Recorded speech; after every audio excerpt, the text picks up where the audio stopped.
Welcome, everybody, to BaloneyBrain.com and another episode of Weird Wednesday. I'm your host, John House. That's my brother, Rick House, going behind me. Photobomb. I also go by Used Toy on Baloney Brain. Joining me is Daryl House, or Suburban Hobo. How you doing, Daryl? I'm having a great day. How are you? Good. We had some problems, so we are re-recording Weird Wednesday this week. This is take two. Yeah. Really? So what do you have for us? I have the funniest story. This was out of Spain, actually. A Spanish couple apologized after their friend stole a road sign from Via Pene, which translates to Penisville, to use for a photo at their wedding.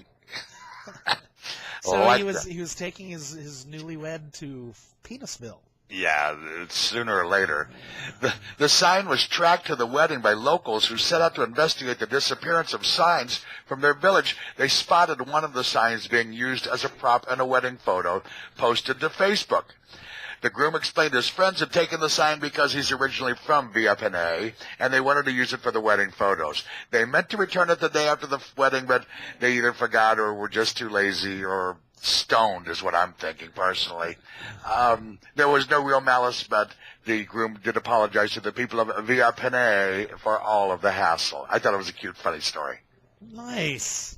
Yeah. Well, speaking of Via Pene. Anthony Larson. No, wait, that's my last story. Anthony Larceny. We'll come back to that one. This one is from Mayfair, Pennsylvania. Wow. Police confirmed that the Special Victims Unit is investigating a man who drives around town and exposes himself to women and offers them money to watch him put Swiss cheese on his privates. Where do you come up with this stuff? Is this a Huffington Post? This is. Oh, jeez. I actually, they had some quotes from the guy from Reddit.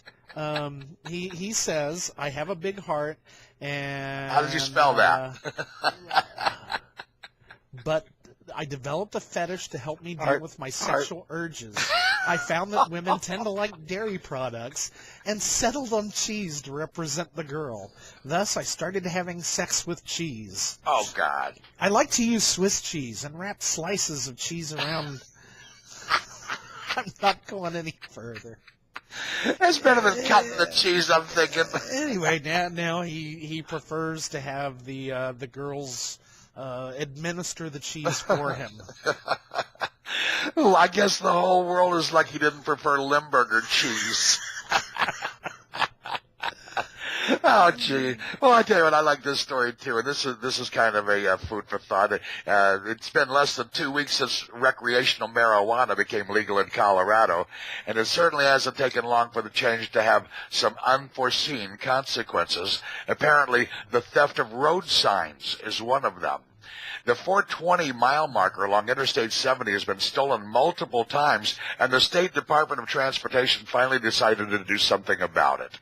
The sign, which now reads mile 419.99, hopefully won't be as attractive to stoners who like to steal. Obviously, people steal these signs, said the CDOT spokeswoman. In the past, if a sign was stolen too much, we would not replace it.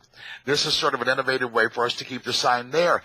420 is a term generally associated with cannabis culture, and marijuana enthusiasts often celebrate on April 20th. Now, I feel like an idiot that I did not know this. Well, see, you've got two sign stories.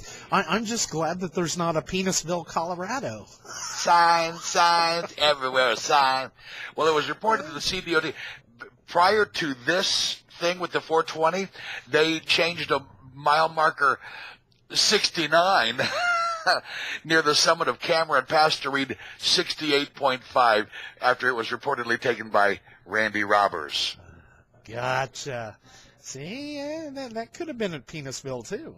Randy Robbers. Don't you have a story about Anthony Larceny or something they're coming out with? Yeah, Anthony Larceny Anthony Larson got naked in front of female cops. The guy was arrested for improper passing. He just had an old warrant for improper passing that he never took care of.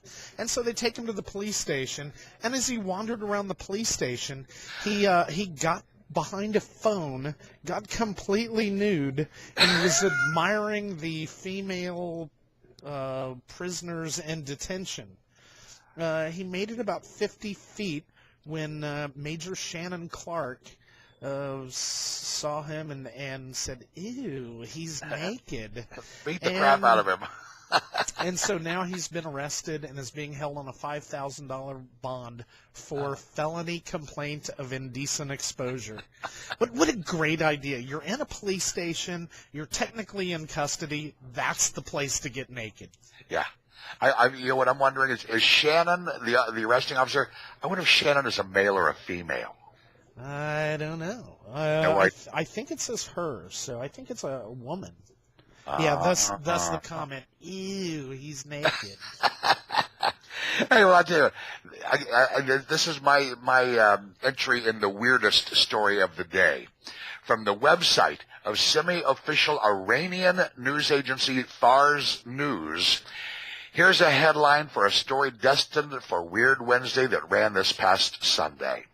Snowden documents proving U.S. alien Hitler link, and it stuns Russia. Are you ready for this? I am.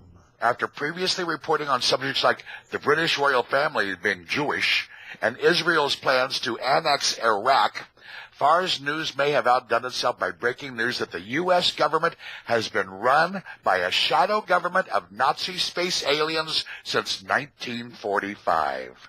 That certainly makes a lot of sense. Beam me up, Scotty. Well, according to the paper, the information about the secret government of Nazi aliens was provided by none other than NSA leaker Edward Snowden.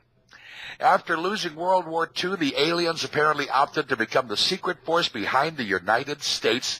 That information is providing incontrovertible proof that alien extraterrestrial intelligence agenda is driving U.S. domestic and international policy and has been doing so since at least 1945.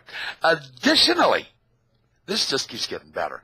The report says aliens have been visiting our planet for thousands of years and describes several types of these extraterrestrials, including tall whites who are working with the U.S. Air Force in Nevada. That's the story. It actually makes sense that aliens are controlling the government, but here's what I don't understand. The Nazi aliens, they lose the war, so they take over the winner's government. I don't see how that happens. Okay, but think about this. Last week on Weird Wednesday, we had a politician who resigned in Klingon. Yeah, good point. Know what I'm saying? Good point. Incontrovertible evidence. Well, Jaram Singhal believes drinking cow urine controls his diabetes. Excuse me, I have to go throw up here. This guy's been drinking cow urine for 10 years. Haven't we all? And he believes that from Agra, India, that it's controlling his diabetes. He's had cows for 12 years now. He's only been drinking the urine for 10. I'm guessing it's like a warm one, like a hot cup of coffee or something. I can hear Bart Simpson now. Don't have a cow, man. Well, that's all I've got. Oh, well, I tell you what, I think we may have reached new depths here today, but it's Weird Wednesday. It's